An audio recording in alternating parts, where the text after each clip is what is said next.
Kali ini kita mau bahas mengenai pivot table. Oke, pivot table. Jadi gimana sih caranya bikin calculated field yang nggak ada di sini? Jadi misalnya ya, ini adalah data karyawan, ada gaji sekarangnya nih, dan ada gaji barunya. Oke, kita mau bikin pivot table, tapi kita mau cari kenaikannya berapa sih gitu ya? Karena di sini fieldnya kan nggak ada nih. Jadi kita harus membuat sendiri calculated field-nya.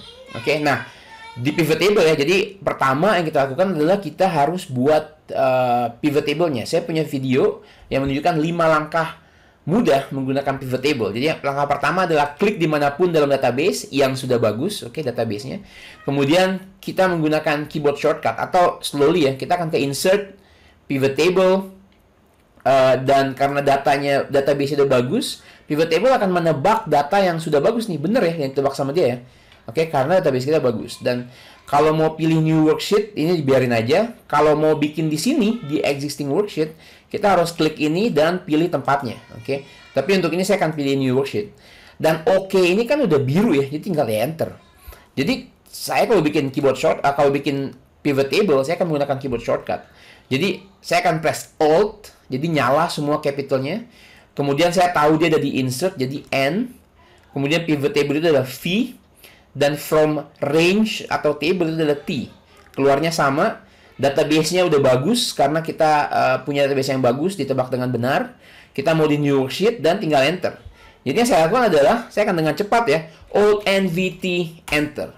Jadi kita akan berada di sheet baru, sheet 1 yang ada di sebelum tab yang tadi, dan disinilah tempat kita membuat pivot table. Dalam pivot table kita punya yang namanya pivot table field. Oke. Step ketiga, ini yang disebut pivot ya. Kita drag sesuai yang kita mau. Misalnya saya mau punya nama karyawan di bagian row nih. Jadi saya akan drag ke bawah sampai ada garis hijau ya, garis hijau ini ya saya lepas. Di sini akan terlist down semua nama karyawan. Oke. Saya zoom. Kemudian karena saya mau tahu gaji sekarang, saya akan tulis di sini. Oke. Dan saya akan tarik lagi gaji yang baru di bawahnya. Terserah mau di sebelumnya, di sesudahnya, bisa dilihat dari garisnya ya. Saya akan taruh di sini. Oke. Ini step ketiga. Inilah step di mana kita melakukan pivot, karena pivot itu poros ya, bisa kita puter-puter nih. Mau di mana? Mau taruh nama karyawan, mungkin nama karyawan di sini, di atas, di filter, kan terserah. Ini makanya disebut pivot table.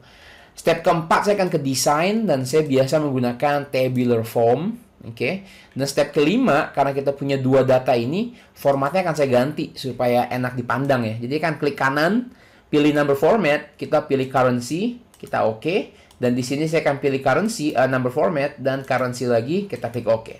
Oke? Udah pas nih ya? Udah pas. Tapi bos bilang, saya mau lihat kenaikannya. Oke?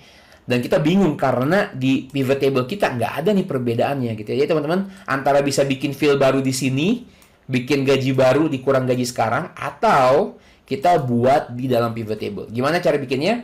Kita ke pivot table analyze di sini. Oke, ada yang namanya field item and sets. Oke, kita klik dan kita pilih calculated field. Jadi kita mau bikin field itu judul ya. Dengan calculation, dengan rumus. Oke, saya klik di sini.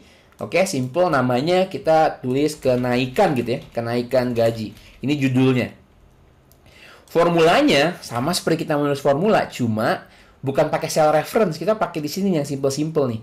Ya, kalau mau cari kenaikan gaji, kita akan pakai gaji baru. Saya insert field-nya supaya dia naik ke atas, gaji baru dikurang gaji yang sekarang. Saya klik insert lagi.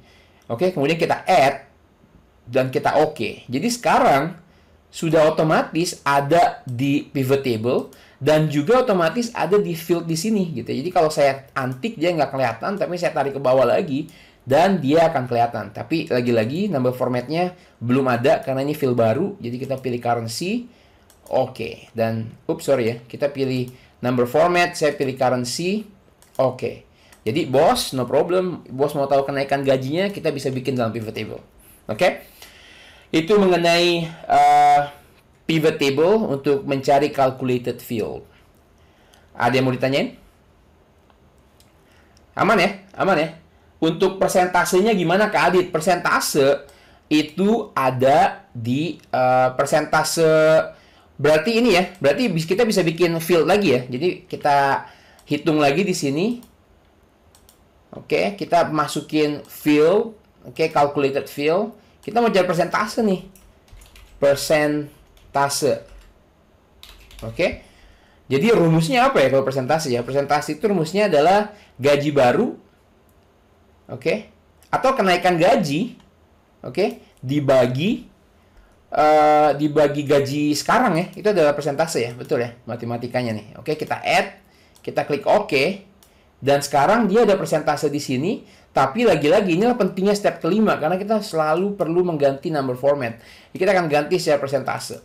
Dan sekarang kita tahu nih, oh dia naik dari 14 juta ke 15,9, naiknya 1,4. Kenaikannya 1,4 dari 14 juta adalah 10%. Oke, jadi lagi-lagi bisa. Jadi seperti bikin formula ya, cuma environment-nya berbeda. Kita harus bikin di box itu tadi. Oke, semoga menjawab ya.